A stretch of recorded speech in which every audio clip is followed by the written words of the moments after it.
Anthony Montreuil est avec nous en studio. Il est le nouveau porte-parole du PPQ, le club, peut-on dire, ou l'association? Oui, c'est comme une association, regroupement Petit Pénis Québec. Ouais. Il nous parle de son engagement pour cette cause qui lui tient vraiment à cœur. Comment est-ce que vous en êtes venu, Anthony Montreuil, à être le porte-parole du PPQ? Ça a commencé, moi, dans le fond, je suis peintre à la base. Je peins, je fais beaucoup d'autoportraits. Mm-hmm. Puis le travail que je fais dans ma démarche, c'est de faire des autoportraits de mon pénis, puis de le montrer dans sa vulnérabilité, dans la fragilité que mon pénis peut avoir.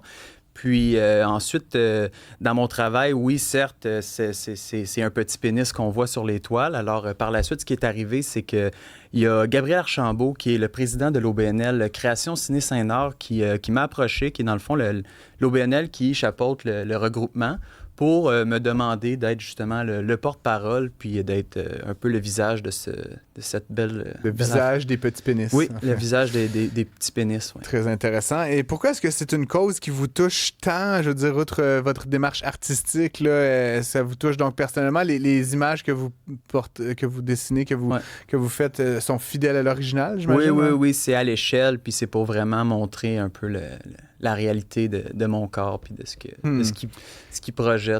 Comment est-ce qu'on peut devenir membre de Petit Pénis Québec? En ce moment, ce qu'il y a comme possibilité, c'est d'aller sur le site internet petitpénis.ca. En fait, on descend jusqu'en bas, et puis il y a le petitpénisquebec.ca. Excusez-moi, le site internet est nouveau, alors je ne suis pas encore habitué. Vous allez tout en bas, puis on peut s'inscrire, en fait. Fait que ce qui arrive, c'est qu'on met son nom, numéro de téléphone, email, puis pourcentage de masse corporelle que votre pénis représente. Puis ensuite... Donc, il faut avoir pesé la chose avant. Tu te pèses et tu la pèses, puis ensuite, tu fais le calcul mathématique. On peut aller sur ChatGPT, demander comment faire. C'est très facile. Puis ensuite, on fait le tri entre les petites et grosses queues là-dedans pour choisir qui peut être membre. En fait, pour contacter les gens qui sont concernés. Puis qui... Ah, donc vous les appelez un par un? Appeler, on peut aussi envoyer par email, mais tu sais, c'est très organique comme processus. On y va par étapes, puis on regarde ça à la loupe. Hein? C'est quoi les avantages de la membriété, là, de faire partie de cette association, le Petit Pénis Québec? En fait, c'est un regroupement pour les gens qui ont envie de partager, de parler, de passer à travers justement ce stéréotype-là de la grosseur idéale du membre du pénis. T'sais. Alors, c'est quelque chose qui est... on peut trouver des oreilles qui peuvent nous écouter dans nos histoires et dans nos expériences, puis partager aussi, entendre des gens, puis se reconnaître, puis être en groupe. Puis le sentiment d'appartenance, puis de guérison. De petites ou de grandes oreilles, j'imagine. Oui, surtout des petites. Des petites oreilles pour les petits pénis. Fred Bastien? On a déjà des commentaires. Il y a JC de Terrebonne qui dit c'est très intéressant, 3 petits points, really. Qui dit que c'est une entrevue qui bat notre entrevue avec la course de triporteur qu'on avait eu il y a quelques semaines. Sinon, je suis sur votre site, monsieur, puis je vois que vous vendez aussi des vêtements. Dans le fond, il y a des vêtements à l'effigie de la fondation du regroupement. Oui. Qu'est-ce que vous faites avec les fonds? On finance des barbecues.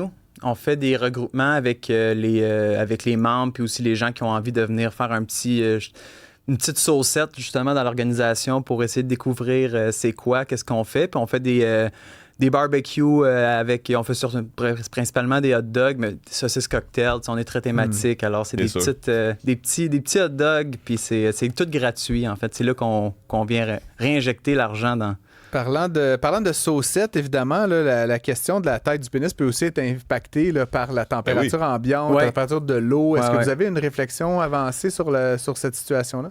Dans quel sens? Je sais pas. Est-ce qu'on peut prendre parce que vous dites qu'il y avait quand même des critères statistiques très précis. C'est vraiment est-ce que c'est dans l'eau? Est-ce que c'est à telle température? Température du corps, température pièce quand il est au repos. Faut pas non plus que ce soit durant le froid, puis que là, tu sais, c'est sûr que ça rapetisse. Parce que là, on serait avantagé pendant le froid de pouvoir être accepté. Membre, oui, exactement. Ouais. Fred Bastien? On a d'autres commentaires qui rentrent. Il y a Martin de la Rive-Sud qui dit c'est vendredi à Guest, Petit Pénis Québec. Où trouvez-vous ces invités? discuter-là. Sinon, il y a une autre sorte de Alma là, qui dit PPQ. Bon, est-ce que c'est ridicule un peu? Mais il y a Diane qui dit, elle, moi, je fais partie des PSQ Petits Saints du Québec. Alors, clairement, c'est une touche qui rejoint les gens. Là, oui, il y a beaucoup d'associations dans le même genre. Il y a aussi comme une association qui est on dit on est contre, c'est les GPQ, qui est les gros pénis du Québec, mais on s'entend que c'est vraiment un genre de rivalité à un sens parce que eux aiment nous regarder de haut, nous juger, venir crasher un peu nos rassemblements pour mettre un peu de,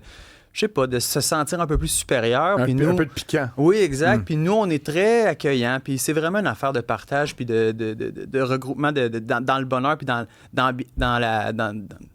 le bien-être. Puis ce qui arrive avec les gros pénis du Québec, j'ai entendu dire, ça c'est un scoop, c'est que tu peux payer pour être dans les registres des gros pénis du Québec. Alors, il y a beaucoup de gens que j'ai l'impression payent en dessous de la table pour apparaître dans ces registres-là, puis ensuite pouvoir s'en vanter et tout. Ils achètent leur place dans exactement. le club. Fait qu'on attend qu'ils s'assument, puis on les accueille à grand ouvert. C'est moins rigoureux là, que votre démarche là, avec l'aspect scientifique là, pour les GPQ. Ben, c'est parce qu'on on veut mesure pas moins dans le fond. Là, c'est parce qu'on veut pas d'espionnage de personnes qui viendraient peut-être pour ridiculiser ou s'infiltrer, puis ridiculiser un peu ce qu'on fait là, s'infiltrer dans les discussions et tout. Fait que, ouais, c'est un peu plus difficile d'entrer dans le club. Justement, ma collègue Cybèle me demande s'il n'y a pas des fois des femmes qui vous causent du tort ou c'est quoi votre relation avec les femmes, dans le fond?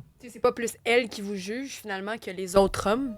Ben, ça dépend des expériences de tout le monde. T'sais. Moi, j'ai l'impression que, de base, ce qui nous touche le plus dans cette cause-là, c'est juste ce que ça représente, la grosseur du pénis, aux yeux de tout le monde. Je pense qu'il n'y a personne qui va se vanter d'avoir un petit pénis pour se mettre sur un piédestal puis pour bien paraître. On va toujours ridiculiser, prendre ça comme une blague. Fait que c'est vraiment plus dans le genre de stéréotypes global au niveau du corps. Est-ce que vous avez des combats que vous menez, disons, au niveau politique? Est-ce qu'il y a de la représentation? Encore une fois, est-ce que vous avez des ambitions éventuellement d'incarner une place plus importante dans la sphère publique avec l'association? On est loin de vouloir être dans la confrontation ou de venir shaker quoi que ce soit. T'sais, nous, on veut vraiment être dans le partage puis l'écoute. Fait qu'on est très passif, puis on aime ça, juste être ensemble, discuter, partager nos expériences, puis on y va un membre à la fois, un petit membre à la fois même, je pourrais peut-être me permettre de dire.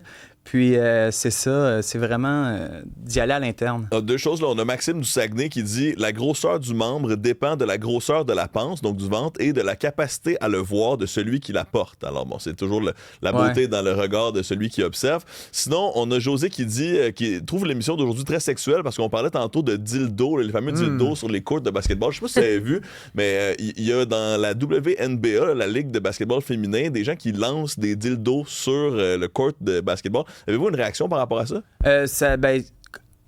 En termes de juste par rapport à ça, non, mais juste les dildos en soi, souvent, on va avoir juste des grandeurs de dildos qui sont inimaginables là, pour la majorité des personnes qui ont un pénis, puis encore là, on n'est pas représentés, nous, pour...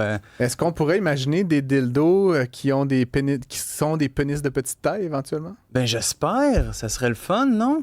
Mais là, je vois sur votre site web que vous avez donc un T-shirt, des drapeaux de jardin là, qu'on peut planter devant sa propriété, des tasses, un coton ouaté. Est-ce qu'on pourrait pas imaginer éventuellement une série de jouets assortis là, à la taille du pénis de vos membres? Bien sûr, ce serait vraiment une bonne idée, ça.